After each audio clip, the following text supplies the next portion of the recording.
Olá, tudo bem? Eu sou Monclar Lopes, professor do programa de pós-graduação em Estudos de Linguagem da Universidade Federal Fluminense. Também sou vice-líder do grupo de estudos Discurso e Gramática e pesquisador do grupo de pesquisas Conectivos e Conexão de Orações, ambos sediados pela UF. Gostaria de começar este vídeo agradecendo o convite da professora Kézia Oliveira, da UERJ, para participar deste importante projeto intitulado Linguística em Minutos. Hoje falarei um pouco sobre a questão da produtividade linguística, da produtividade gramatical à luz do funcionalismo, e aproveitarei para divulgar um pouco do trabalho que venho desenvolvendo nos últimos anos no que se refere à descrição dos conectores não canônicos do português. Como sabemos, na literatura gramatical e linguística, é comum que se dividam as classes de palavras em duas categorias. Aqui costumamos chamar de classes abertas e classes fechadas. De um lado, as classes abertas são assim chamadas em decorrência de sua produtividade. É sempre possível criar substantivos, adjetivos, verbos, por exemplo, para representar novas entidades, qualidades e processos do mundo. De outro, as classes fechadas são mais refratárias, dado que não criamos com a mesma produtividade novos artigos, preposições ou conjunções na língua. Esse aspecto produtivo das classes abertas costuma ser bem explorado nos compêndios gramaticais e nas aulas de língua portuguesa. Com frequência, ensinamos aos alunos como surgem novos substantivos, adjetivos e verbos, né, quando ensinamos, por exemplo, processos de formação de palavras. Então, mostramos esses processos analógicos diversos, como a derivação, a composição, entre outros. Já a mesma coisa não acontece quando a gente está estudando as classes fechadas. Normalmente, o que a gente faz é apresentar uma lista de elementos e os alunos memorizam essa lista, né? Mas a gente não apresenta a formação desses elementos como se dá na língua. Quando a gente fala de conectores, por exemplo, né, que é o meu objeto de estudo, normalmente a gente vai apresentar uma lista de conectores coordenativos, subordinativos e as suas classes semânticas, levando os alunos a memorizar e também a fazer o uso no seu texto. É lógico que fazer o uso no texto é bastante importante, né? No entanto, eu defendo, não só eu defendo, né, que essa lista curta, né, exígua, que é apresentada na educação básica, ela acaba não dando conta dos fatos linguísticos. Então, existem vários outros conectores que estão no uso, tanto em registro formal quanto não formal, e acabam não sendo captados na educação, né, em muitos compêndios gramaticais também. Então, com isso, eu quero chamar a atenção para o fato de que essas classes fechadas, elas não são improdutivas, elas são menos produtivas, mas não são improdutivas. É importante dizer, né, que essas classes fechadas, né, esses elementos que entram nessas classes, entram por um processo diacrônico chamado de gramaticalização, né? Isso significa que é um processo histórico, mais lento, né, não é automático, como um processo de derivação. Eu posso criar um novo verbo, um novo substantivo fazendo uso desses processos. Não é a mesma coisa com a gramaticalização, mas a gramaticalização também é um processo atuante, embora seja diacrônico, né? Então, vamos seguindo, né? Um próximo ponto importante desta apresentação é a gente falar um pouco sobre o que é considerado conector na gramática, né? É muito comum que os compêndios gramaticais, quando estão falando do processo de articulação oracional, focalizem nas conjunções, né? E acabam classificando como conjunções vários elementos. Então, você vê lá, por exemplo, se você está trabalhando com conectores coordenativos adversativos, você vai ver o mais, o porém, o contudo, todavia. No entanto, é importante dizer que, à luz da linguística moderna, nem todos esses elementos são conjunções. Para que seja conjunção, existem alguns testes colocacionais. Eu vou aqui apresentar um teste colocacional que é apresentado na obra de Castilho, 2014, Gramática do Português Brasileiro. Por exemplo, uma conjunção prototípica, ela não pode ser justaposta a uma outra conjunção e ela também não muda de posição, ela tem uma posição fixa. Então, quando eu olho uma ocorrência como essa, eu estou doente, mas vim trabalhar, tudo certo, né? Então, o mais está na sua posição prototípica, ela está na periferia esquerda da oração coordenada sindética, e o mais também não está coordenado a uma outra conjunção. Já no segundo exemplo, eu estou doente e mais vim trabalhar, eu estou doente e vim mais trabalhar, eu tenho duas frases agramaticais, porque elas não preenchem ali aqueles requisitos. Então, existe uma justaposição do mais a uma outra conjunção, que é o e no segundo caso existe uma mudança de posição. O mesmo já não acontece com porém, né? O porém, ele já permite tanto a justaposição a uma conjunção canônica, eu posso falar mais porém, e também permite mobilidade. Vim, porém, trabalhar, porém, por exemplo. Então, a gente vai dizer que existem, na verdade, elementos que eles ainda têm uma natureza adverbial, mas que atuam na conexão. Né? Então, alguns linguistas categorizam palavras como essas aqui, como porém, como um advérbio, ou outros como uma classe intermediária. O Azeredo, por exemplo, chama de adjunto conjuntivo. Né? Então, ele não é uma conjunção prototípica. Isso revela que esses elementos estão em estágios diferentes de gramaticalização.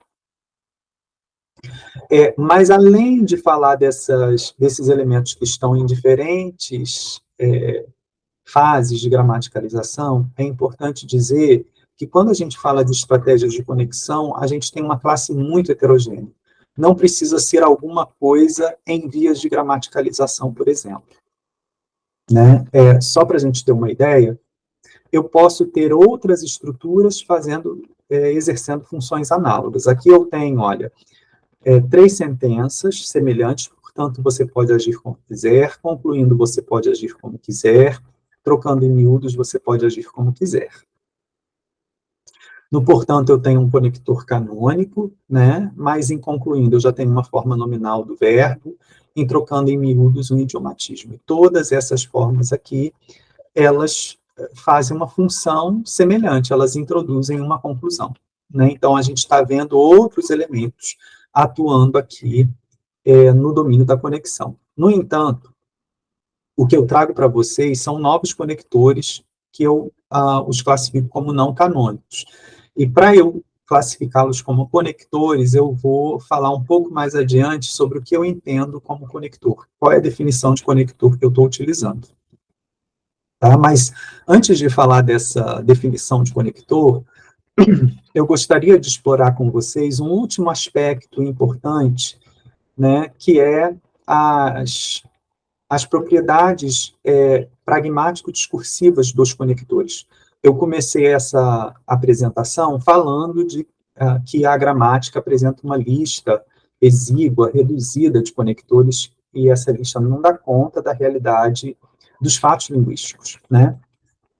Agora, uma outra questão é que essa gramática também, ela coloca as classes semânticas dentro de uma mesma caixa, e dando a impressão de que essas coisas são totalmente intercambiáveis. Por exemplo, quando eu penso em conectores aditivos, eu posso olhar lá uma gramática e ver que o e é um conector aditivo e o não só, mas também é um conector aditivo.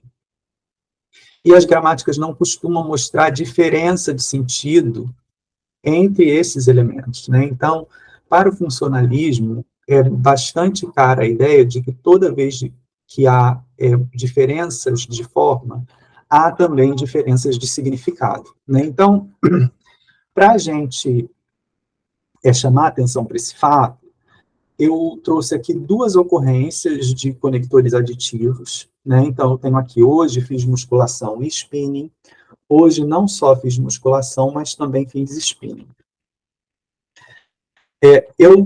Quando eu uso e, né, eu tenho uma relação mais simétrica, então eu posso dizer que musculação e spinning têm a mesma ordem de importância, mas também, se eu penso numa situação de comunicação real com esse uso, existe a expectativa de que o seu interlocutor não sabe das atividades que você executou, que você fez. Então, provavelmente, quando você diz hoje fiz musculação e spinning, tanto musculação quanto spinning são informações novas para o seu interlocutor. Mas no segundo caso, quando eu digo hoje, não só fiz musculação, mas também spinning, muito provavelmente seu interlocutor já espera que você faça musculação, ele já sabe que você costuma fazer musculação. A informação nova é o spinning, né? Então, há aí uma assimetria, com um foco maior no elemento spinning. Então, o que eu estou mostrando aqui? Que há diferenças funcionais entre esses dois usos. Os dois adicionam, sem dúvida, mas eles não têm exatamente o mesmo efeito de sentido. E isso é muito caro para o funcionalismo. Eu trouxe aqui 2 conectores, que eu vou apresentar daqui a pouco, que são sem falar e fora isso, que também atuam na adição, mas atuam de modo distinto, né? Então, vamos aos objetivos deste vídeo. Primeiro, é apresentar uma definição para essa classe de conectores, né? Uma definição um pouco mais recente, um pouco mais ampla, porque aceita elementos que normalmente não são classificados como conectores na gramática. E aí vou dizer também quais são os parâmetros que nós utilizamos para avaliar se a gente está diante ou não de uma classe de conectores. Aqui a gente vai reforçar essa ideia que acabamos de demonstrar, né, de que os elementos gramaticais de uma mesma classe semântica não são necessariamente sinônimos, havendo diferenças pragmático-discursivas, além das diferenças formais. E o último objetivo é treinar esse olhar do linguista ou do professor para analisar de que modo essa escolha dos diferentes conectores pode produzir diferentes efeitos de sentido. Então, é reforçar o que a gente acabou de falar, né? Então, quais são esses conectores não canônicos que eu trouxe para esta apresentação? Então, eu tenho aqui o sem falar e fora isso, são 2 objetos que estão sendo investigados sob minha orientação. Sobre o sem falar, eu gostaria só de começar dizendo que dentro da descrição gramatical, o que a gente vê sobre a preposição sem na articulação oracional é que o sem introduz uma oração hipotática adverbial modal, né, ou condicional. Então, por exemplo, se eu digo assim, eu saí da festa sem falar com ninguém, né? Então, esse é o uso modal. Então, sem falar com ninguém seria essa oração hipotática adverbial modal. Ou seja, ela tem uma noção até de negação, né? Eu saí e não falei com ninguém. O que a gente vai observar é que essa ocorrência que está em tela tem um sentido muito distinto. Então, tem assim, ó, o Rossi foi um dos nossos melhores ao longo de mais de um século. Pessoalmente, creio que sua grande contribuição foi o respeito aos fatos, o rigor na elaboração dos textos, sem falar de sua monumental capacidade de trabalho e a atenção que sempre dedicou aos colegas de profissão. Veja, não há nenhuma noção de modo aqui, a gente não tem nem essa noção de negação, e que eu usei o exemplo com vocês, né? Saiu da festa sem falar com ninguém, saiu e não falou. Esse não, você nem recupera aqui, e não falar da sua monumental. Muito pelo contrário, ele fala, ele acrescenta um argumento, é como se dissesse assim, olha, ele teve uma grande contribuição, apresentou rigor na elaboração dos textos e, além disso, uma monumental capacidade de trabalho. Então, a gente vai ver que esse sem falar, ele faz uma função análoga ao além disso, no sentido de que acrescenta um novo argumento. Então, veja que ele acaba sendo recrutado para uma função muito diferente do que seria esperado. A gente observa que essas funções de conexão, que a gente diz que são funções mais procedurais, elas perdem composicionalidade semântica, no sentido de que o sentido desses elementos que constituem essa construção, esses sentidos estão esmaecidos, se perdem um pouco, né, são menos composicionais, né? E aí é bastante interessante isso para a gente.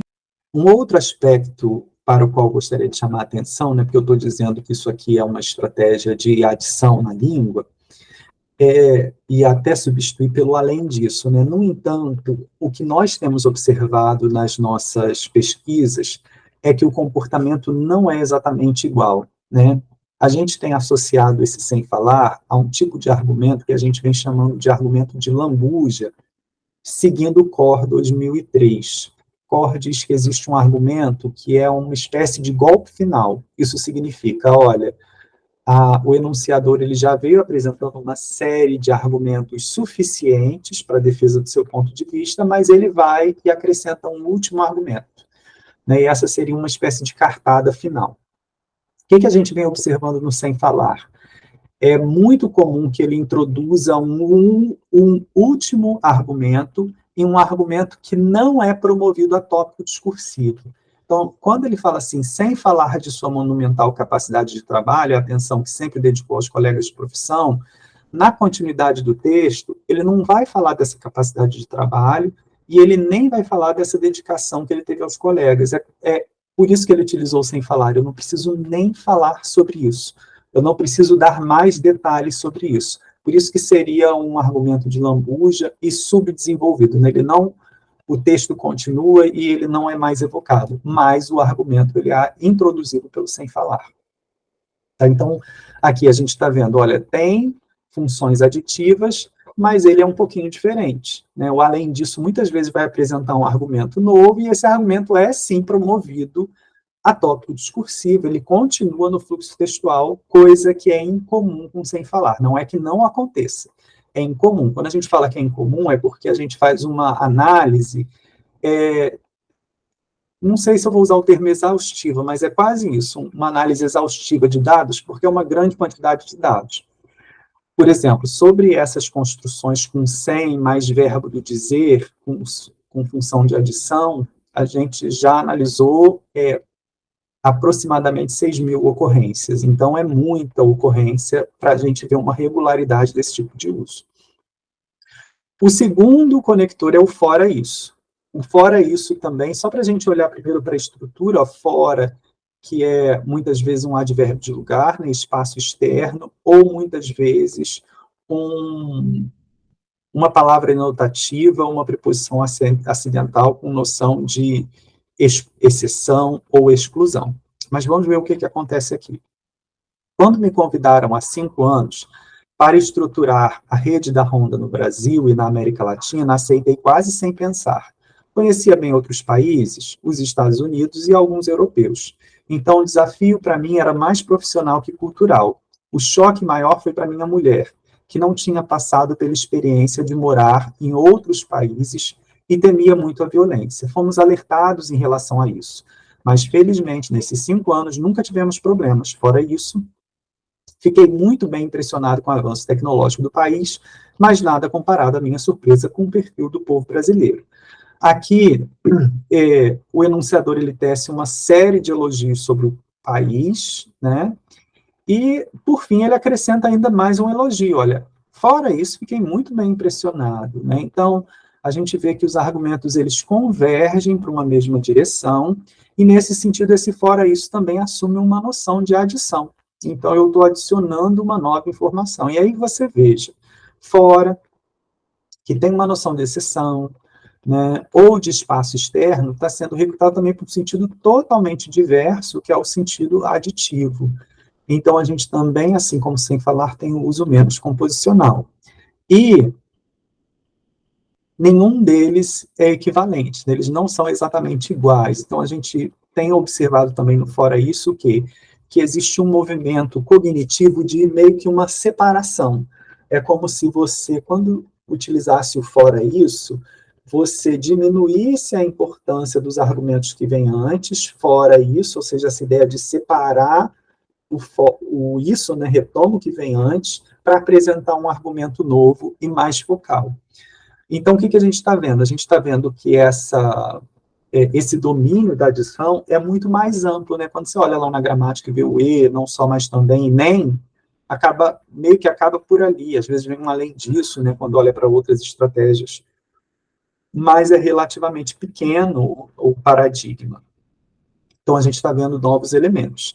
E aí, como que a gente define conector? Né? Então, eu utilizo a definição de Rosário e Sambrana, 2021, que entendem os conectores como uma categoria mais ampla, que abriga diferentes classes de palavras que atuam na articulação de termos oracionais, orações, períodos ou parágrafos. E aqui é importante também olhar para essa dimensão, que vai para a dimensão para além do período, né? Não fica só naquela articulação de oração como a gramática tradicional prevê.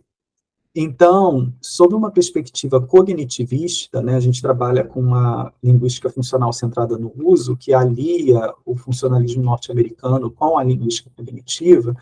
Nós entendemos que a gente está diante de um conector convencional quando a gente atesta a produtividade dos seus usos. Então, por exemplo, aqui eu trouxe só uma parte dos dados da pesquisa da Brenda Oliveira, né, que está no último ano de mestrado, e a gente fez um levantamento de todos os usos de sem falar.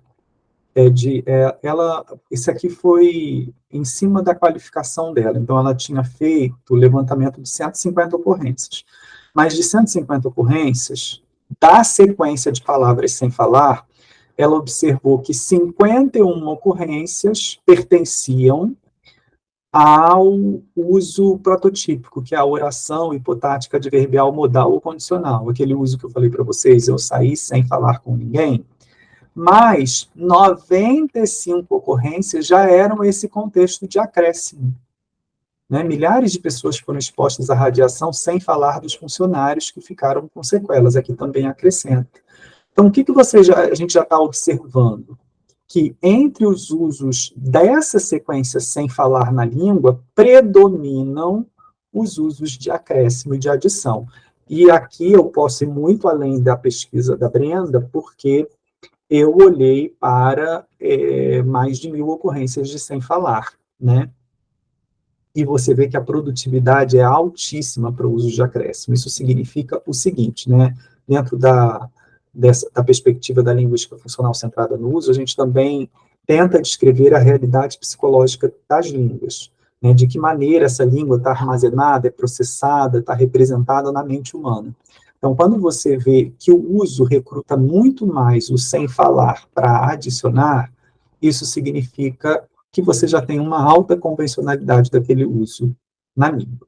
Aqui é importante dizer, né, como a gente está falando que a gente tem uma classe mais ampla, mais genérica de conectores, então a gente precisa olhar para esses aspectos de sem falar, porque ele não é uma conjunção, ele também não é um conector adverbial, ele, na verdade, ele é mais marginal e mais periférico ainda. Então, aqui até faço observação. A despeito de atuar como conector, sem falar não apresenta as características de um conector estrito sensu, como uma conjunção, por exemplo. Trata-se de uma estrutura menos gramatical em relação a outros conectores canônicos, o que pode ser observado em sua própria estrutura, que guarda muitas das propriedades de sua categoria fonte, sem falar de sua monumental capacidade. O que eu estou mostrando aqui?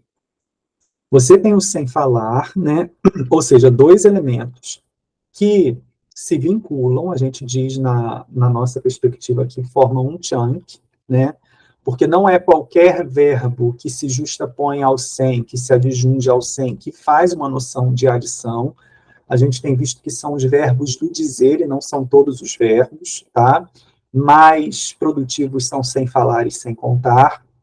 Mas o que acontece? Esse verbo ainda tem um argumento. Né? Então, eu tenho assim, ó, falar de sua monumental capacidade. Você ainda vê uma integração entre verbo e argumento. Então, veja que é alguma coisa que está muito marginal ainda, né? Mas eu já observo que está, né, no domínio da conexão, não tenho dúvida que está sendo recrutado para adicionar novos argumentos na língua. E aqui há vários traços que a gente vê regularmente nos processos de mudança, como perda da composicionalidade, né, o sem perde esse sentido de exclusão ou de ausência, e no contexto ele assume um valor de adição. Aqui também há algumas diferenças contextuais que são interessantes. Apesar de sua configuração hipotática e subordinada, iniciada por preposição sem falar, é muito frequentemente empregada em contextos de desgarramento sintático. Isso aqui é um traço interessante, porque o que a gente tem visto, né? O que seria primeiro o desgarramento sintático? Seria, né, quando você tem uma oração hipotática, e essa oração hipotática ela está num período desvinculado da sua oração matriz ou oração principal. E a gente vê com muita regularidade esse uso em posição de desgarramento, que é esse caso aqui. Agora sou meio suspeita para falar bem da cidade, mas é onde dá para comer em 365 bons restaurantes por ano sem repetir. Esse mais aqui é porque estava assim na ocorrência, tá, gente? Todo mundo sabe, mas não custa dizer novamente que dá para comer bem 24 horas por dia, andar com segurança a qualquer hora e comprar absolutamente tudo que você estiver procurando, sem falar nos eventos, nos shows e na diversidade das pessoas, né?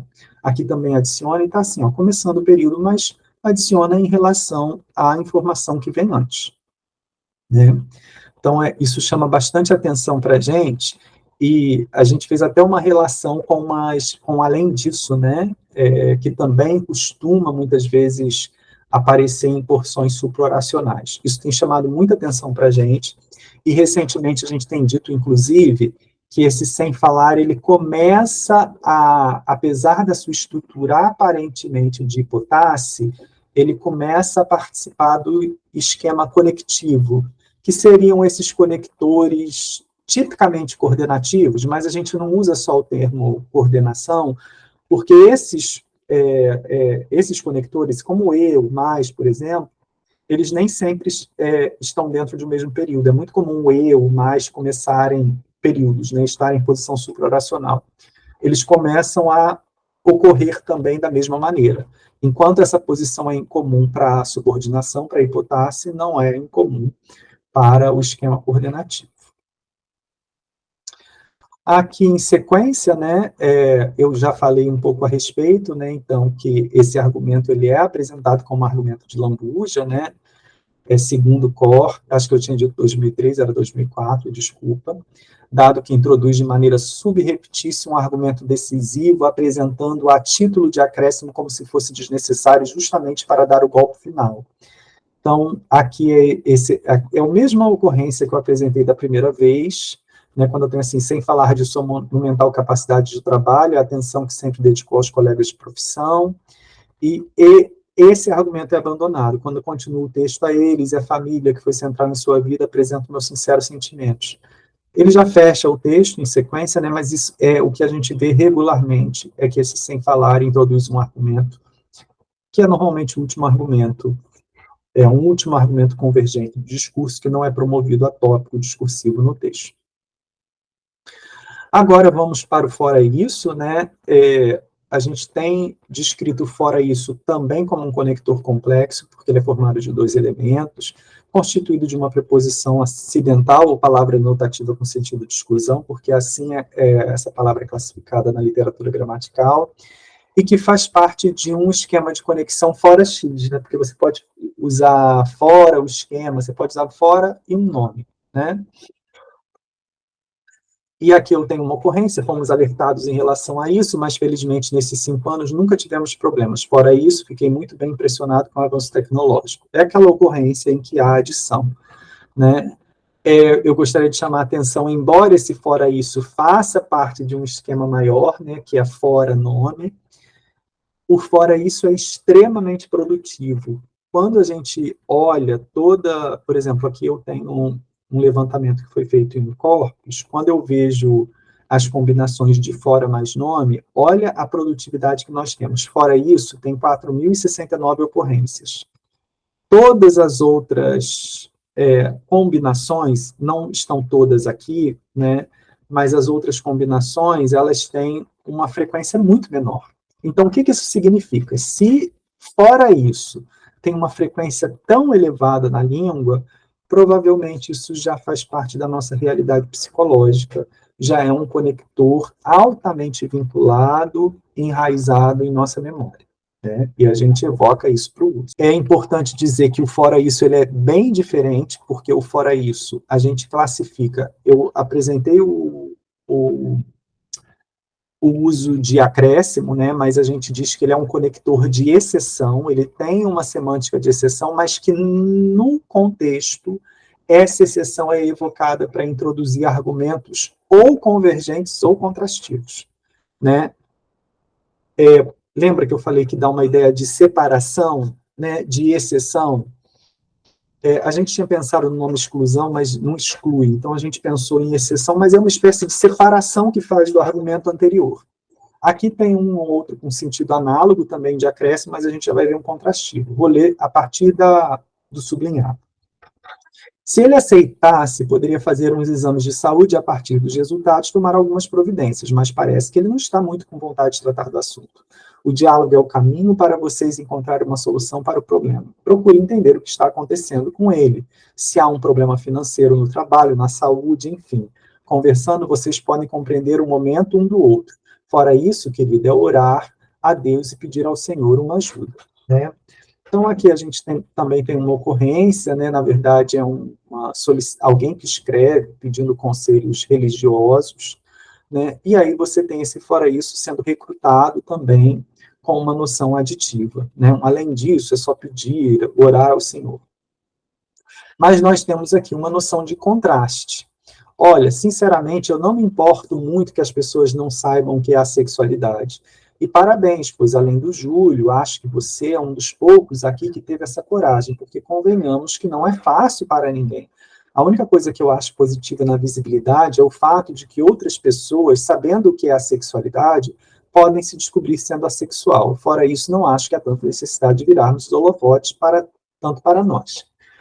Aqui a gente vai dizer que ele é contraste, não é o fora isso necessariamente que é contrastivo, mas o contexto é contrastivo, né? E aí a gente vai ver que fora isso, essa noção de exceção, ela é evocada num contexto contrastivo, né? Então ela excetua para contrastar.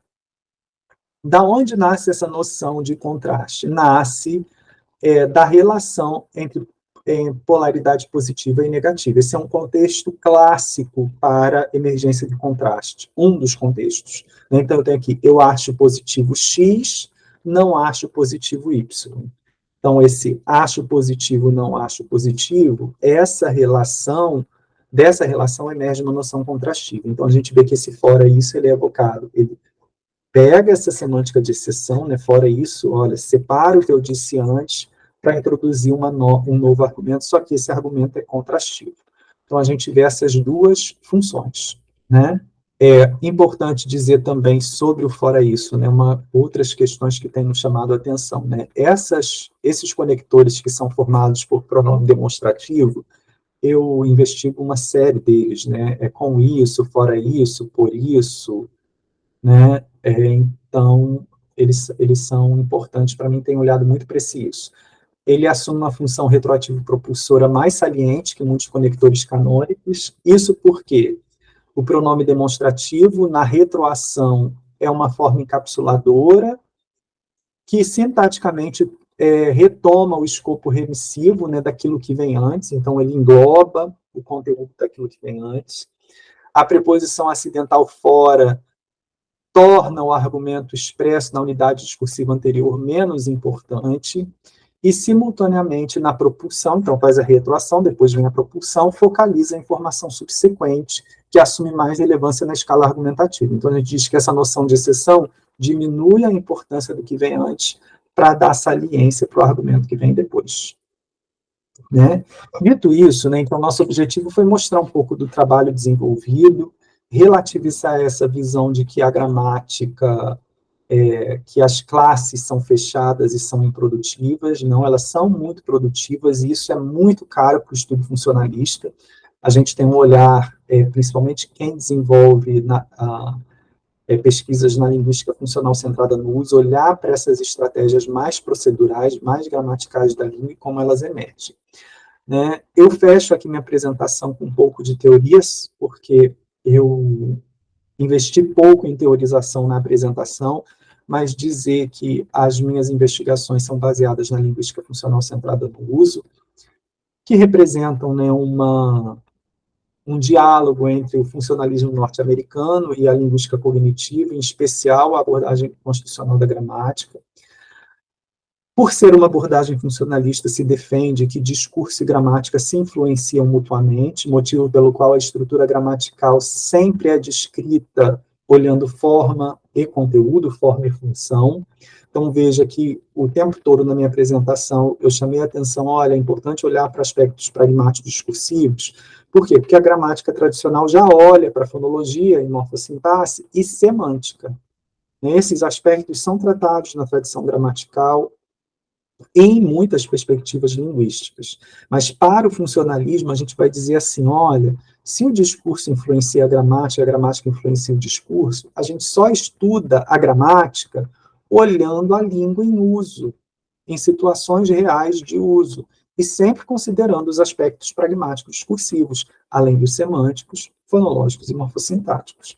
Então, a gente é uma abordagem holística de análise. A gente defende que a gramática é um sistema de perdas e ganhos, né? Então sempre surgem novas formas de expressão, né? Mas outras também desaparecem ou ficam menos frequentes no uso. E eu investi menos aqui em perspectiva teórica, porque eu entrei na própria série Linguística em Minutos e há mais vídeos aí falando sobre a abordagem com que trabalho. Então, se você quer entender um pouco mais da teoria da linguística funcional centrada no uso, eu sugiro que você assista ao vídeo Construção Linguística da professora Maria Maura Cesário, da UFRJ, em que ela não apenas apresenta o conceito de construção, mas ela também faz uma introdução à linguística funcional centrada no uso. Dito isso, eu gostaria de agradecer, está aí o meu contato para quem quiser. Um grande abraço.